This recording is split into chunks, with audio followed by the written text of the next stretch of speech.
What is a best friend? Is it a person, a thing, or an idea? Could it even be an imaginary person when you were younger? Because I know I had one when I was younger, and it was Violet from The Incredibles because she was invisible. Anyways, a best friend can be whatever you want it to be.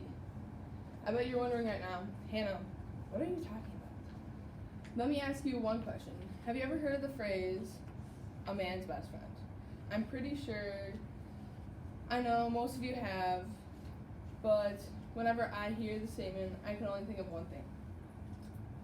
A dog. I asked in my form, who has a dog? And I was really surprised on the amount of people that said yes. So our class is of 19, and we had 13 of us say yes.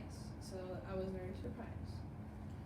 I am one of those 13 people in this class that have a dog, and her name is Ladybug. She is a Kavesti, and that was the title of my form, and I asked a question about it, and I will get later into this question in this speech.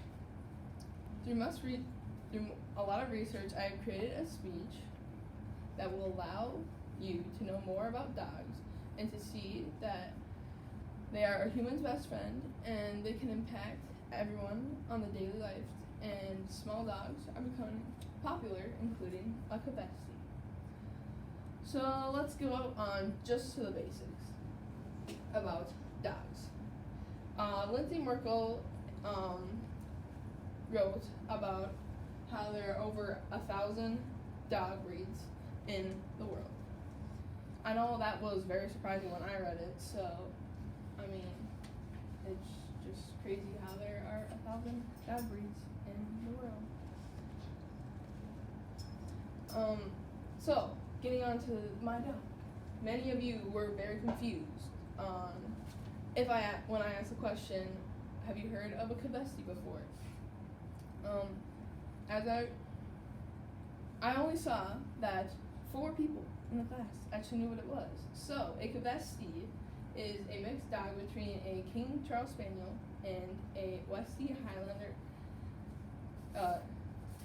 Terrier. Although they are best friends of humans, this is how they can impact humans.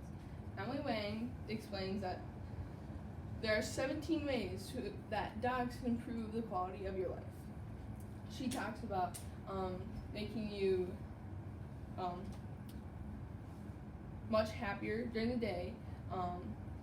Like you have a companion, so you're not really lonely, and you are more excited during the day.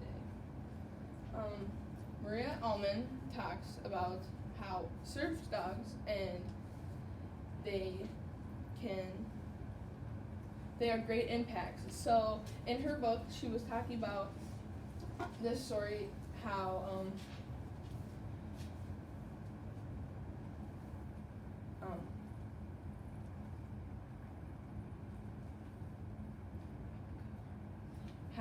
this person was dying from cancer, and a service dog helped them get through the day and was just always there for them and always put a smile on their face. And they help who are ever in need. So there's a lot of, I always see service dogs whenever I go to a hospital, and that's pretty rare, but whenever I do, I always see service dogs, and they're always putting smiles on people's face. Christy Castelline is a PhD in veterinary science and talks about how dogs help humans in their therapy. So, like I said before, they're always, in this story, they are talking about how,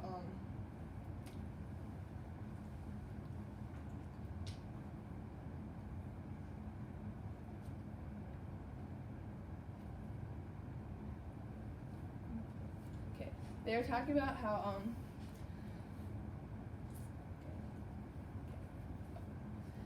finally, how are dogs, the big dogs, on top? So, small dogs are actually more common than big dogs. And Bob Meadows explains the top 10 dogs in 2008.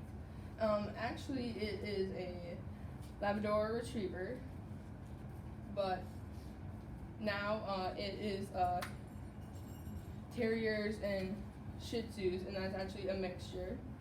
And speaking of a mixture, Julia Scavo talks about how mixes of breeds are called mutts, and I didn't know that, but I did.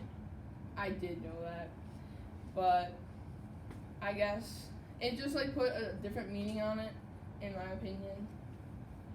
So, dogs are pretty cool, and they impact you in the daily life. And I don't know how you can live without a dog because they are pretty great, and they make me smile. And honestly, they can be pretty dumb sometimes, but that's what you get. So, dogs are I'd say a necessity in life, and I don't know about you, but if you don't have a dog, you're missing it. Thank you for listening.